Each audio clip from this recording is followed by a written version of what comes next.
नमस्कार.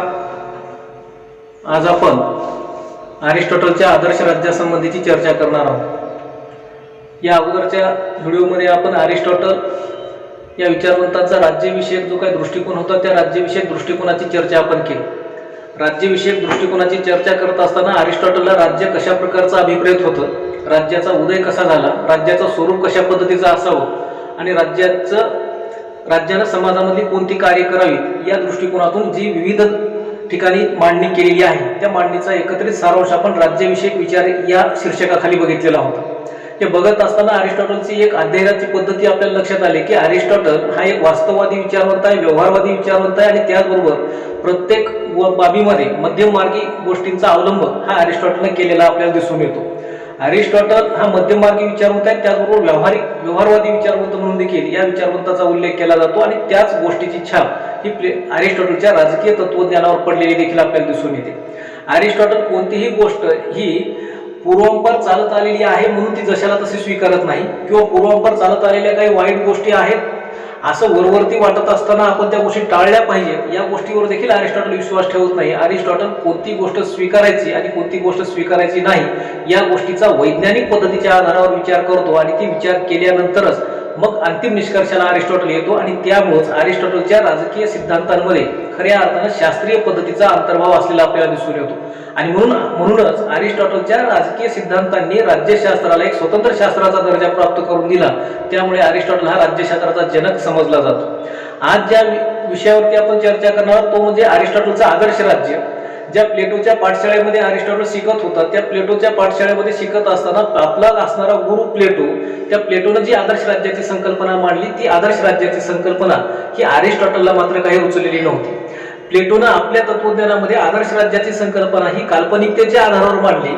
स्वप्नाळूपणा त्या आदर्श राज्याच्या तत्वांमध्ये होता. म्हणजे न्याय व्यवस्था असेल, साम्यवादाची व्यवस्था असेल, तत्वज्ञानी शासकाबद्दल केलेली अपेक्षा प्लेटोची असेल, ह्या सगळ्या गोष्टी प्रत्यक्षात आणता येतील अशा स्वरूपाच्या नव्हत्या. आणि त्यामुळे अरिस्टॉटलनं शक्य कोटीतल्या एका आदर्श राज्याचा विचार मांडला की आदर्श राज्य तर निर्माण झालं पाहिजे, परंतु ते आदर्श राज्य कसं निर्माण करावं लागेल किंवा एखाद्या राज्याच्या आदर्श दर्जा त्याला प्राप्त होण्यासाठी आणखी काय काय गोष्टी आपल्याला निर्माण कराव्या लागतील याविषयीचं मार्गदर्शन त्यानं आपल्या पॉलिटिक्स नावाच्या ग्रंथामध्ये अरिस्टॉटलने सांगितलेलं आहे. आणि या पॉलिटिक्स नावाच्या ग्रंथामध्ये जो आदर्श राज्याविषयीचा विचार त्यानं मांडला तो विचार मांडत असताना व त्या विचाराची जर पार्श्वभूमी आपण बघितली तर आपल्याला असं दिसतं की प्लेटोनं दी लॉज या ग्रंथामध्ये जे उपआदर्श राज्य सांगितलेलं होतं त्या उपआदर्श राज्याच्या धर्तीवरच अरिस्टॉटलनं पुढे आदर्श राज्यासंबंधीची भूमिका ही मांडलेली आहे. आणि त्यामुळे काही विचारवंत तर असं म्हणतात की प्लेटोचं उपआदर्श राज्य हेच अरिस्टॉटलचं आदर्श राज्य म्हणून देखील त्याचा उल्लेख करताना आपल्याला दिसून येतात. आणि काही असलं तरी देखील अरिस्टॉटलनं मात्र एका चांगल्या जीवनाच्या प्राप्तीसाठी समाजामध्ये आदर्श राज्याची निर्मिती होणं गरजेची आहे. आणि मग आदर्श राज्याची उभारणी आपल्याला कशी करता येईल त्यासाठीच्या व्यावहारिकतेच्या आधारावरच्या काही कसोट्या ह्या अरिस्टॉटलने सांगितलेल्या आपल्याला दिसून येतात. म्हणजे प्लेटोचं आदर्श राज्य हे वास्तवात येऊ शकणार नाही किंवा व्यवहारात उतरू शकणार नाही ही गोष्ट लक्षात आल्यानंतर अरिस्टॉटलनं आपल्या कल्पनेमधल्या एका आदर्श राज्याची मांडणी केलेली होती, परंतु ती व्यावहारिकतेच्या आधारावर केलेली होती. दुसरी गोष्ट अशी आहे की राज्याच्या परिवर्तनाच्या बाबतीमध्ये जो काही विचार या अगोदरच्या व्हिडिओमध्ये आपण बघितला की एकानंतर एक राज्य व्यवस्था कशा पद्धतीने बदलते आणि त्या बदलासाठी कोणत्या गोष्टी कारणीभूत ठरतात त्याचा संदर्भ देताना अरिस्टॉटलनं असं सांगितलेलं होतं की एक राज्य व्यवस्था त्या राज्य व्यवस्थेमध्ये जोपर्यंत चांगले गुण आहेत तोपर्यंत तो शुद्ध प्रकार म्हणून समाजामध्ये अस्तित्वात राहतो, परंतु जेव्हा त्याच राज्य करणाऱ्या व्यक्तींकडून जर समजा स्वार्थासाठी राज्याचा राज्यकारभार केला जाऊ लागला तर अशा वेळेस मात्र त्याचं रूपांतर हे अशुद्ध राज्य प्रकारामध्ये होतं. आणि मग त्या अशुद्ध राज्य प्रकारामुळं लोक कंटाळतात आणि कंटाळून मग तो राज्याचा प्रकार बदलण्यासाठी लोक भाग पडतात किंवा लोक क्रांती करतात आणि क्रांती करून एक वेगळ्या प्रकारच्या राज्य व्यवस्थेचा शोध घेतात. या पद्धतीनं राज्य व्यवस्थेच्या परिवर्तनाचं चक्र हे सुरू राहतं. तेही आपण या अगोदरच्या व्हिडिओमध्ये अरिस्टॉटलच्या राज्याच्या परिवर्तनाच्या सिद्धांतामध्ये आपण बघितलेलं होतं. आणि मग हे परिवर्तन होतात त्या पाठीमागचं कारण प्लेटोनं म्हणजे अरिस्टॉटलनं असं सांगितलं की मुळात व्यक्तीच्या हिताचा किंवा जनहिताचा राज्यकारभार जेव्हा तुम्ही करत नाही तेव्हा लोकांना बदलाची आवश्यकता वाटते आणि लोक बदल स्वीकारण्यासाठी पुढे येतात. आणि तोच धागा पकडून अरिस्टॉटल असं म्हणतो की राज्य हे कसं निर्माण झालं पाहिजे, लोकांना कशा प्रकारच्या राज्य व्यवस्थेची आवश्यकता वाटते, तर ते सांगत असताना अरिस्टॉटल असं म्हणतो की लोकांना चांगल्या प्रकारचं जीवन जगता येईल त्यासाठी आवश्यक असणाऱ्या गोष्टी राज्यामध्ये राज्य व्यवस्थेनं निर्माण करून दिल्या पाहिजे, राज्याने निर्माण करून दिल्या पाहिजे. आणि ते जे राज्य तशा व्यवस्था निर्माण करून देतात त्या राज्याला आदर्श राज्य आपल्याला म्हणता येईल. म्हणजे मग लोकांना स्वयंपूर्ण जीवन जगता येईल, लोकांना आपल्या गरजा आपल्या म्हणजे व्यवस्थितपणे भागवता येतील, ज्या गोष्टींची लोकांना आवश्यकता आहे त्या गोष्टींची पूर्तता राज्यामध्ये झाली पाहिजे, म्हणजे उत्पादन तेवढ्या क्षमतेनं राज्यामध्ये झालं पाहिजे. राज्याच्या संरक्षणाविषयीच्या बाबी असतील, राज्याच्या आर्थिक भरभराटीच्या बाबतीतल्या काही गोष्टी असतील. आणि याशिवाय आदर्श राज्य त्यालाच म्हणता येईल की ज्या राज्यामध्ये कोणत्याही नागरिकांना म्हणजे त्यांची असणारी जी काही कार्य आहे ती कार्य अपुरी राहणार नाहीत किंवा ती कार्य पूर्ण होणार नाहीत अशी स्थिती असून चालणार नाही, ती पूर्ण झाली पाहिजे आणि ती पूर्ण करण्यासाठीची व्यवस्था राज्यामध्ये उपलब्ध असली पाहिजे. अशा प्रकारच्या राज्याला एक स्वयंपूर्ण जीवन ज्या राज्यामध्ये जगता येईल अशा प्रकारच्या राज्याला एक अरिस्टॉटल आदर्श राज्य या नावानं संबोधतो. आणि मग हे आदर्श राज्य जे निर्माण आपल्याला करायचे ते निर्माण करत असताना आपण कशा पद्धतीने आदर्श राज्याची उभारणी करावी या संदर्भात पॉलिटिक्स नावाच्या ग्रंथामध्ये काही गोष्टी त्याला सांगितल्या. पहिली गोष्ट त्याला सांगितली की आदर्श राज्यासाठी काय आवश्यक आहे, तर आदर्श राज्याच्या काही मूलभूत घटकांबद्दलची चर्चा करताना तो असं सांगतो की पहिली बाब जी आवश्यक आहे ती म्हणजे मिश्र संविधानाची गरज आहे. आदर्श राज्य हे प्लेटोनं जे नीतिमत्तेच्या आधारावर निर्माण करावं असं सांगितलेलं होतं तसं अरिस्टॉटल सांगत नाही. अरिस्टॉटल असं म्हणतो की राज्य म्हटल्यानंतर किंवा राज्य हा भाग आपण स्वीकारल्यानंतर राज्य चालवण्यासाठी राज्याचा मूलभूत कायदा गरजेचा असतो. आणि हा मूलभूत कायदा मग कसा असावा किंवा ज्याला आपण राज्यघटना संविधान असं म्हणतो, तर ते संविधान कसं असावं या संदर्भात अरिस्टॉटलनं भूमिका अशी मांडली की संविधान कोणत्याही एका प्रकारचं किंवा राज्य व्यवस्था ही कोणत्याही एका प्रकारची स्वीकारून उपयोग होणार नाही, कारण प्रत्येक राज्य व्यवस्थेमध्ये काही गुण असतात, काही दोष असतात. आणि यापूर्वी आपण उल्लेख केला होता की अरिस्टॉटल हा मध्यममार्गी विचारवंत आहे, म्हणजे कोणतीही एक टोकाची भूमिका स्वीकारत नाही, सगळ्या गोष्टींमधला चांगला सारांश काढायचा आणि त्यातून एक वेगळ्या प्रकारची व्यवस्था आपण निर्माण करायची, ही बाब अरिस्टॉटलने इथं देखील स्वीकारली. मग संविधान कसं असावं राज्याचं, राज्यघटना कशी असावी, तर तो असं म्हणतो की जे वेगवेगळे राज्य प्रकार आपल्याकडे आहेत, महाजनशाही आहे किंवा राजेशाही यांच्यामध्ये काही चांगले गुण घेऊन आपल्याला एक वेगळ्या प्रकारचं संविधान निर्माण करावं लागेल. परंतु प्लेटो जनतंत्राच्या बाबतीमध्ये किंवा प्रजातंत्राच्या बाबतीत असं म्हणतो की प्रजातंत्र देखील झुंड तंत्रामध्ये बदलू नये किंवा समूह तंत्रामध्ये बदलू नये, याच्यासाठी आपल्याला त्या प्रजातंत्रामध्ये देखील बदल करावे लागतील. म्हणजे प्रजातंत्र हे प्रजेचं राज्य आहे असं वाटत असलं तरी देखील ते चांगलं आहे म्हणून ते आपल्याला स्वीकारता येणार नाही. तर मग संविधान किंवा राज्यव्यवस्था कशी असावी या संदर्भात अरिस्टॉटल असं म्हणतो की ती राज्यव्यवस्था किंवा संविधान हे मिश्र संविधान असलं पाहिजे. महाजनशाही, राजेशाही आणि त्याचबरोबर प्रजातंत्रामधले सगळे गुण एकत्र करून एक वेगळ्या प्रकारचं संविधान आपण निर्माण करावं आणि ते संविधान मर्यादित प्रजातंत्राला स्वीकारणारा असेल, म्हणजे लोकशाही तर असेल, प्रजातंत्र तर असेल, परंतु त्या प्रजातंत्राचं रूपांतर समूह तंत्रात किंवा झुंड तंत्रामध्ये होऊ नये याच्यासाठी त्यावर देखील मर्यादा असणारी व्यवस्था ही आपण निर्माण केली पाहिजे. आणि तशा प्रकारची राज्य व्यवस्था किंवा राज्यघटना निर्माण करावी आणि त्या निर्माण केलेल्या राज्यघटनेच्या आधारावर राज्याचा राज्यकारभार चालावा.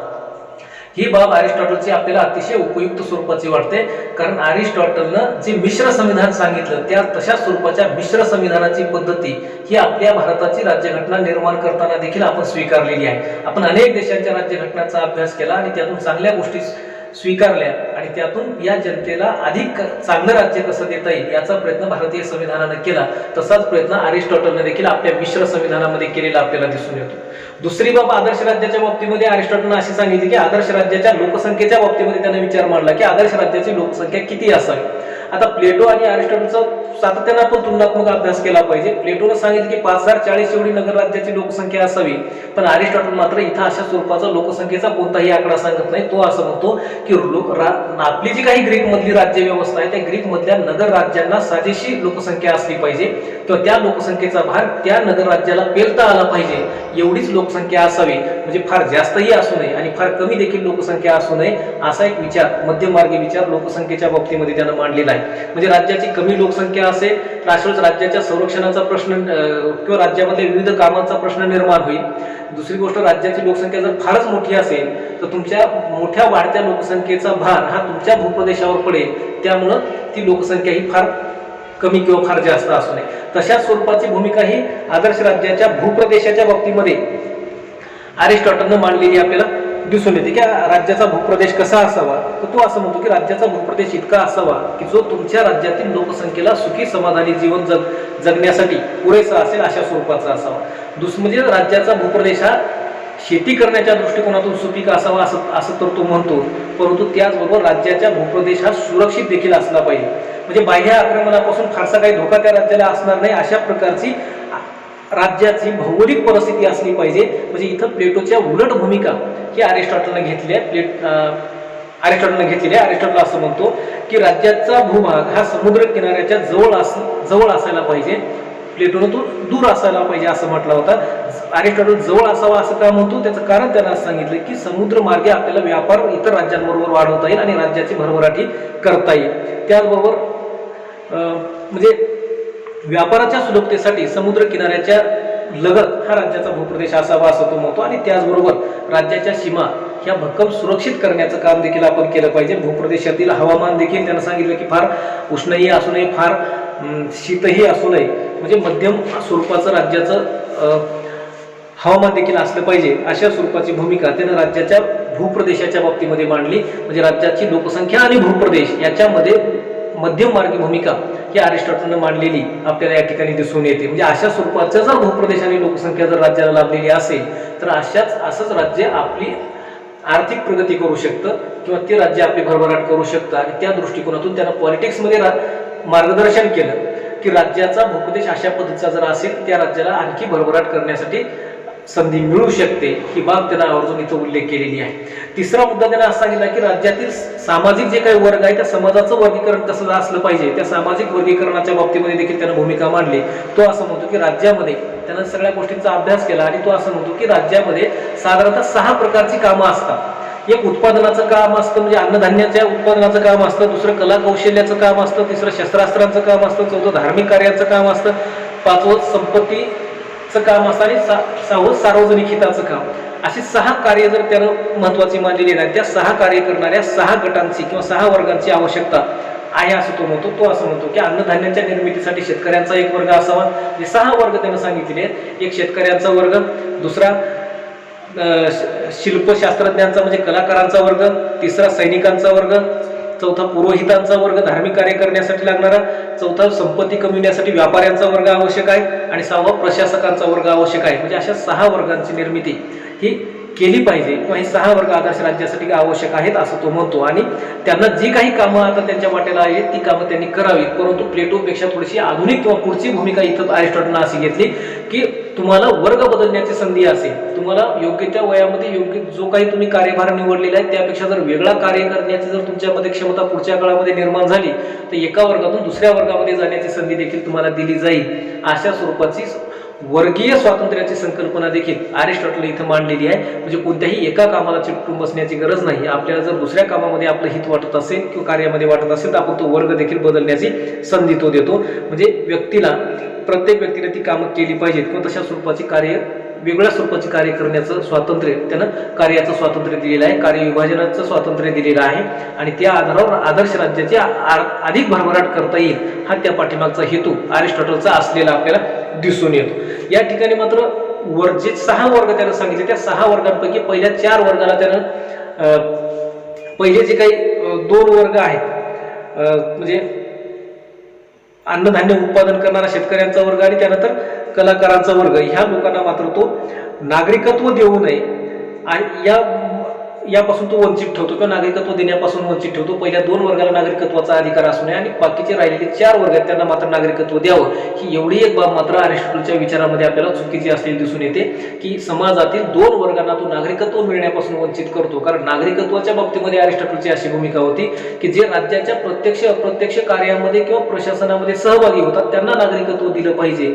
या दृष्टिकोनातून विचार केल्यामुळे अरिस्टॉटलने शेतकरी वर्ग आणि कलाकारांचा वर्ग यांना नागरिकत्व देऊ नये ही भूमिका घेतली. आणि मग राहिलेला पुरोहितांचा वर्ग, सैनिकांचा वर्ग, व्यापाऱ्यांचा वर्ग आणि प्रशासकांचा वर्ग अशा 4ही वर्गातील लोकांना नागरिकत्व द्यावं असा एक विचार हा अरिस्टॉटलने मांडलेला आपल्याला दिसून येतो. त्यापुढे त्यानं आणखी काही गोष्टी आदर्श राज्यामध्ये त्यानं सांगितलेल्या आहेत की आदर्श राज्यामध्ये शिक्षण व्यवस्था ही कशी असली पाहिजे, त्या शिक्षण व्यवस्थेबद्दलचं वर्णन देखील पुढे अरिस्टॉटलने केलेलं आपल्याला दिसून येतं की आदर्श राज्यामधली शैक्षणिक व्यवस्था ही कशी असली पाहिजे, त्या शिक्षण व्यवस्थेबद्दलची चर्चा त्याने केलेली आहे. अरिस्टॉटल असं म्हणतो की आपल्या राजकीय विचारामध्ये चारित्र्य संपन्न नागरिक जर घडवायचा असेल तर त्यासाठी शिक्षण हे गरजेचं आहे. म्हणजे आदर्श राज्यासाठी आदर्श नागरिकाची गरज असते आणि तो आदर्श नागरिक घडवण्याची घडवण्यासाठी शिक्षण हे महत्त्वाचं साधन त्यानं मानलेलं आहे, जे की प्लेटोनं देखील शिक्षणाला अधिक महत्त्व दिलेलं होतं. चारित्र्य संवर्धन करण्यासाठी योग्य शिक्षणाची व्यवस्था ही राज्याने केली पाहिजे. शिक्षणामुळे शारीरिक आणि बौद्धिक आणि मानसिक विकास हा माणसाचा होतो आणि एक आदर्श नागरिक किंवा नीतिमत्ता संपन्न असा स्वरूपाचा नागरिक किंवा समाज हा जो आदर्श राज्यासाठी गरजेचा आहे, तो नागरिक निर्माण करण्यासाठी आदर्श राज्यामध्ये शिक्षण व्यवस्था ही प्रभावीपणाने राबवली पाहिजे. या गोष्टीवर त्यांना अधिक भर दिलेला आहे. आणि त्याचबरोबर मग शिक्षणाच्या बाबतीतल्या प्लेटोसारख्या सगळ्या गोष्टी त्यानं स्वीकारल्या की स्त्री आणि पुरुषांना समान पद्धतीचं शिक्षण आपण दिलं पाहिजे किंवा त्यामध्ये भेदभाव करू नये अशी भूमिका त्यानं मांडलेली आहे. आदर्श राज्यामधल्या आणखी काही गोष्टींचा त्यानं उल्लेख केलेला आहे, तो म्हणजे की आदर्श राज्य हे कायद्यावर आधारित चालणारं राज्य असेल. आदर्श राज्यामध्ये कायदा हा सगळ्यात महत्त्वाचा असेल. म्हणजे प्लेटोनं कायद्याला महत्त्व आपल्या आदर्श राज्यामध्ये दिलेलं नव्हतं किंवा कायदा हा काही समाजामध्ये परिवर्तन घडवू शकेल किंवा कायद्यावर आधारित चांगल्या समाजाची निर्मिती करता येईल यावर विश्वास प्लेटोचा नव्हता. पण अरिस्टॉटलनं मात्र तो विश्वास ठेवला की कायदा असल्याशिवाय राज्य चालवता येणार नाही किंवा राज्य हे मुळात कायद्यावरच आधारित चालू शकतं किंवा कायदा नसेल तर ते राज्य चालवता येणार नाही. ही भूमिका अरिस्टॉटलने घेतली. म्हणजे आदर्श राज्यामध्ये कायद्यापुढे सगळे समान असतील ही भूमिका देखील त्यानं मांडलेली आहे. राज्यामध्ये कायदा हा सगळ्यांसाठी समान असेल आणि कायद्यापासून मिळणारे लाभ सगळ्यांना समान मिळतील आणि कायद्यापासून मिळणारी शिक्षा देखील सगळ्यांना समान मिळेल. म्हणजे कायद्यापुढे समानतेचा हा जो काही आज आपण स्वीकारलेला विचार आहे, तो विचार अरिस्टॉटलनं त्याच कालखंडामध्ये आदर्श राज्यासाठी आवश्यक असलेली बाब म्हणून सांगितलेला होता. त्यामुळे कायद्यावर आधारित राज्याची संकल्पना ही अरिस्टॉटलनं सांगितलेली एक महत्त्वाची बाब म्हणून आपल्याला सांगता येईल. त्याचबरोबर राज्यामध्ये सत्तेचं विभाजन केलं पाहिजे. म्हणजे कायदे करणं, कायद्याची अंमलबजावणी करणं आणि न्यायदानाचं काम करणं अशी जी काही 3 स्वरूपाची कामं शासन संस्थेची असतात, या 3ही काम करणाऱ्या वेगवेगळ्या संस्था आपण निर्माण केल्या पाहिजे. म्हणजे कायदे मंडळ निर्माण करावं, कार्यकारी मंडळ निर्माण करावं आणि न्यायमंडळ निर्माण करावं. आणि तसं झालं तर राज्याची सत्ता ही केंद्रित होणार नाही, तिचं विकेंद्रीकरण होऊ शकेल. या गोष्टीचं समर्थन अरिस्टॉटलनं केलेलं आहे. म्हणजे परिणामी निरंकुश सत्ता टाळण्याचं काम अरिस्टॉटलने या ठिकाणी केलेलं आहे. निरंकुश सत्तेचं समर्थन अरिस्टॉटल करत नाही आणि त्यामुळेच प्रजेला योग्य तो न्याय मिळेल अशा स्वरूपाची भूमिका ही प्लेटोनं आपल्या या आदर्श राज्याच्या बाबतीमध्ये घेतलेली दिसून येते किंवा त्यातली महत्त्वाची बाब अरिस्टॉटल मानतो. त्याचबरोबर अरिस्टॉटलनं आणखी एका गोष्टीचा उल्लेख केला, तो म्हणजे आदर्श राज्यासाठी चारित्र्य संपन्न नागरिकांची आवश्यकता. आता चारित्र्य संपन्न नागरिक कसे घडवता येतील, तो असं म्हणतो की ग्रीक लोकांबद्दल थोडासा त्याला वंशाभिमान होता. ग्रीकमधले लोक हे खऱ्या अर्थानं आदर्श नागरिक आहेतच असं त्याला वाटायचं. म्हणजे हा अतिरेकी स्वरूपाचा अभिमान ग्रीकमधल्या लोकांबद्दल अरिस्टॉटलचा होता. परंतु त्यानं सांगितलं की चारित्र्य आणि योग्यतेच्या दृष्टीने जर विचार केला तर ग्रीकमधील लोक त्याला पात्र आहे. तो बुद्धिमत्ता आणि चैतन्य आणि शौर्य या गुणांवर अधिक भर देतो. या गुणांचा विकास आदर्श राज्यामधील नागरिकांमध्ये झाला पाहिजे. राज्यातील नागरिक हे चारित्र्य संपन्न असल्याशिवाय आदर्श राज्य बनणार नाही आणि त्यामुळं आदर्श राज्यामधले नागरिक चारित्र्य संपन्न असावेत. या गोष्टीवर अधिक भर हा अरिस्टॉटलनं दिलेला आपल्याला दिसून येतो. तर अशा स्वरूपाची काही तत्व जी अरिस्टॉटलनं सांगितलेली आहेत, या तत्वांच्या आधारावर एक आदर्श राज्य आपल्याला निर्माण करता येऊ शकेल याचा विश्वास अरिस्टॉटलला वाटत होता. परंतु अरिस्टॉटलनं सांगितलं हे जे काही आदर्श राज्य आहे, या आदर्श राज्याचं जर आपण मूल्यमापन केलं तर आपल्याला असं दिसेल की हे आदर्श राज्य पूर्णपणे व्यावहारिकतेवर आधारित आहे. एका बाजूला अरिस्टॉटल हा आदर्श राज्यासंबंधीचा विचार मांडतो, पण त्याचबरोबर आणखी अरिस्टॉटलचे जे पुढे काही सिद्धांत आहेत त्या सिद्धांतांची जर चर्चा आपल्याला केली तर असं दिसतं की उदाहरणार्थ अरिस्टॉटलनं एका गुलामगिरीच्या सिद्धांताचं समर्थन केलेलं आहे. मग एका बाजूला आदर्श राज्य निर्माण झालं पाहिजे असं अरिस्टॉटल म्हणतो, तर दुसऱ्या बाजूला गुलामगिरीसारख्या परंपरेचं देखील समर्थन आपल्या विचारामध्ये किंवा तत्वज्ञानामध्ये अरिस्टॉटलनं केलेलं आहे. आणि त्यामुळे मग गुलामगिरीसारख्या प्रथा आपल्याला सोबत घेऊन एका आदर्श राज्याची निर्मिती कशी करता येईल याविषयी जी काही कल्पना अरिस्टॉटलनं मांडलेली आहे त्या कल्पनेची देखील चर्चा आपल्याला करणं गरजेची ठरते. आणि त्यामुळं या पुढच्या व्हिडिओमध्ये आपल्याला गुलामगिरी प्रथेला सोबत घेऊन आदर्श राज्य कसं घडवता येईल याविषयीचं जे काही तत्वज्ञान अरिस्टॉटलनं सांगितलेलं आहे त्या तत्वज्ञानाबद्दलची चर्चा आपल्याला करायची आहे. त्यामुळं आदर्श राज्य हे अरिस्टॉटलला आवश्यक वाटत होतं, ते व्यावहारिकतेच्या आधारावर निर्माण करता येईल याचा विश्वास त्याला वाटत होता. पण त्याचबरोबर त्या आदर्श राज्यामध्ये गुलामगिरीचं केलेलं जे काही समर्थन आहे ते कशासाठी केलं, का केलं आणि कोणती व्यावहारिकता किंवा वास्तविकता त्याच्या मागे दडलेली होती, त्या गोष्टींची चर्चा ही या नंतरच्या व्हिडिओमध्ये आपण करणार आहोत, ज्याला आपण अरिस्टॉटलचा गुलामगिरीविषयीचा विचार असं म्हणतो. धन्यवाद.